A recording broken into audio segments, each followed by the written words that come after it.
Welcome back, everyone. Today, we're checking our credit score. It could be a scary thing. For some people, it is. But Jay Beckman from Mountain America is here to give us some tips. Now, why is there such a mystery behind credit scores? Well, there kind of is. And in some ways, the credit score itself is a little bit like the Colonel's secret recipe. You know, right. Nobody knows exactly what goes in there. Right, exactly.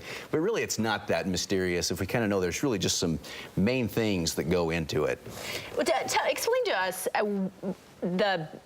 what hangs in the balance of a credit score, because it's so many things, whether it's interest rates for cars, mortgage, you name it. Right, it's all of those things, and you know, how much you're going to pay, whether you're going to get approved, things like that. But really, if we just kind of break it down and say what really goes into that score, well, first and foremost, most importantly, it's your payment history. You know, how have you paid your creditors in the past? Have you paid them on time? Next is, how much of your credit are you using? So if I've got a $10,000 credit card, how much of that limit am I using? And I want to keep that maybe 50% or less. And then lastly, is how long have I had credit? You know, if I've done things very well for a long period of time, it's more indicative of future behaviors. Now, if you're younger, say you're just going to college, is it smart to go ahead and establish that credit?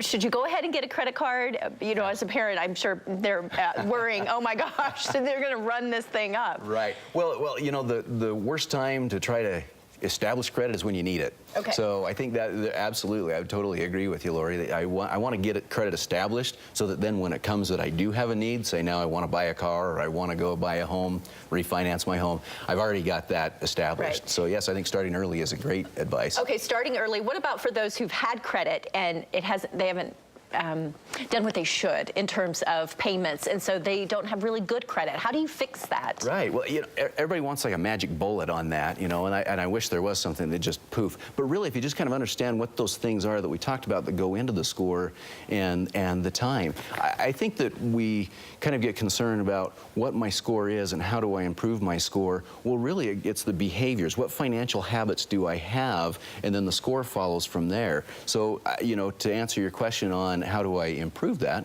Well, it's things non-glamorous like budgeting, making sure I know what needs versus wants are, and when I'm more disciplined and about those types of habits, my score is going to follow. Okay, so that's where you should start. Just practice good financial habits. Financial habits. Jay Beckman, thanks so much for being here. Thanks, we Lori. appreciate it. Coming up, a new